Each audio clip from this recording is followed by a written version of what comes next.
I think one thing that is clear in a lot of your work, and it's also in this book, is sort of wrestling with and challenging with the kind of popular conception of who is the working class. Yeah. And I'd like you to talk about, one, sort of setting the record straight about who the working class is, but also, I mean, I'm curious as to your thoughts as to why, I don't know, certain, let's call them, liberals, people in the Democratic Party try to also do this conflation of like, oh, if you're talking about working people, what that means is that you're trying to exclude people of color from your vision for the future. I'm just curious if you could sort of set the record straight on that, and also talk about why that's been such a media tactic of certain people.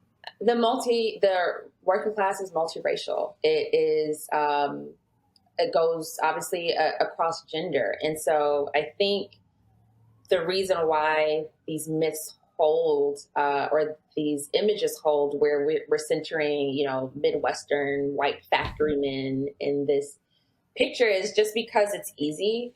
I think when it comes to both the media and when it comes to the political seasons, those are just easy tropes to glom onto. And unfortunately, where you see this a lot, like in cable news, there's not a lot of reporting that happens. There's not a lot of people just actually going on the ground and going in Midwestern cities, because these cable news programs are based on the East Coast. Like, the talking heads are in shows on the East Coast. And so they use that, coastal elites as a way to say, oh, this is like real America. This is real white America. I'm using that as a way to say, actually, middle America has a critical mass of people of color. It has people who have been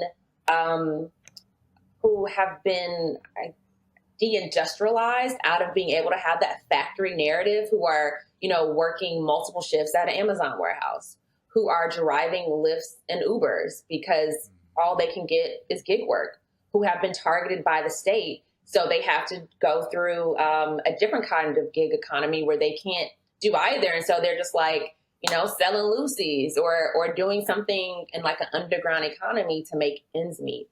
And so, we need to acknowledge just how multifaceted it is if we actually are serious about having a working class movement.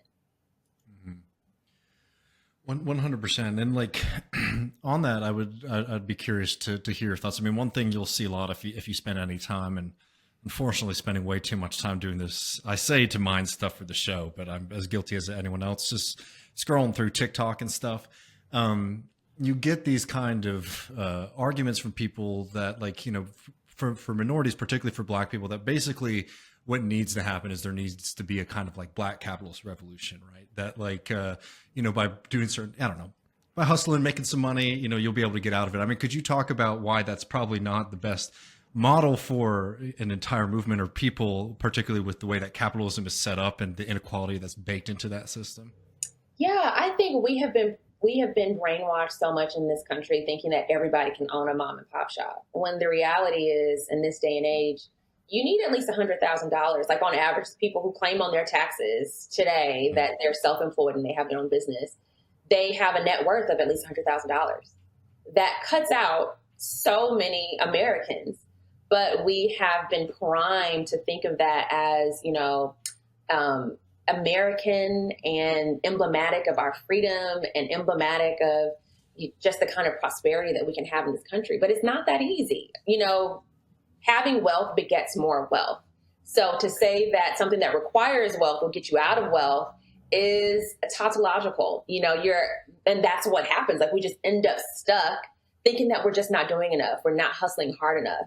But a lot of folks who have the benefit of being able to create a business had some kind of assistance some type of way. Like, you hear of somebody like Mark Zuckerberg, came from like a solidly upper middle class family. He's got resources. He's got a network of people who can give him money, like, family members who could just chip in, 10,000 here and 30,000 there, or $1 million here, or whatever.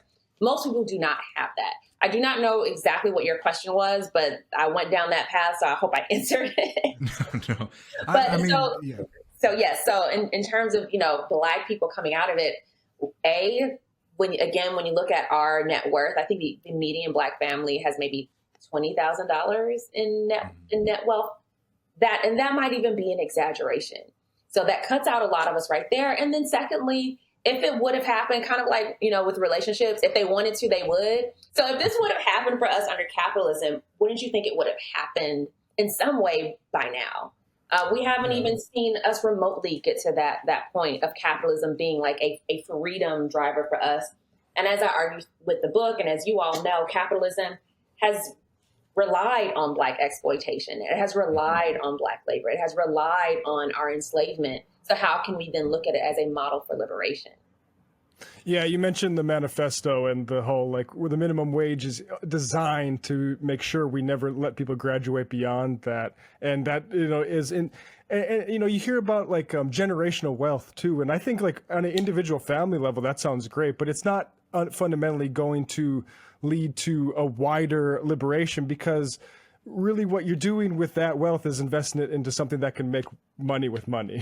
And that requires you to be exploiting people who work to produce that stuff. And so that's why, like, you always see these like hustles, and it's often like, when you follow it through, it's like, try to get this asset that you can charge people for and get passive income. And it's like, well, yeah, like, I get that not everybody is going to be able to do that, because somebody needs to go work for a wage that to pay the rentier's fund at a certain point.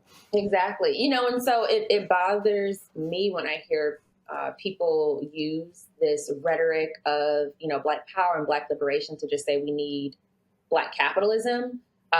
Because if you actually care about the liberation of our people, you would know that most of us are going to still be workers. And so you're just looking for replicating a relationship that already exists. We're exploiting workers. It's not like Black capitalists have shown to be any better than other capitalists.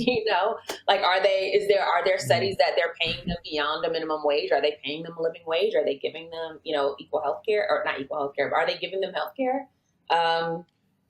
That's not, we don't have that kind of evidence. They would lose. Like, and this is something that I always try to remind people of, is like, look, we can, like, I have a lot of moral feelings about capitalism and things like that. And like the billionaires, people sitting on top, they have my contempt, but it's also like the system creates them. And what I mean by that is, like, the things that they do to people are things that make sense for their business to do. So if you want to be in that position, you're going to do that.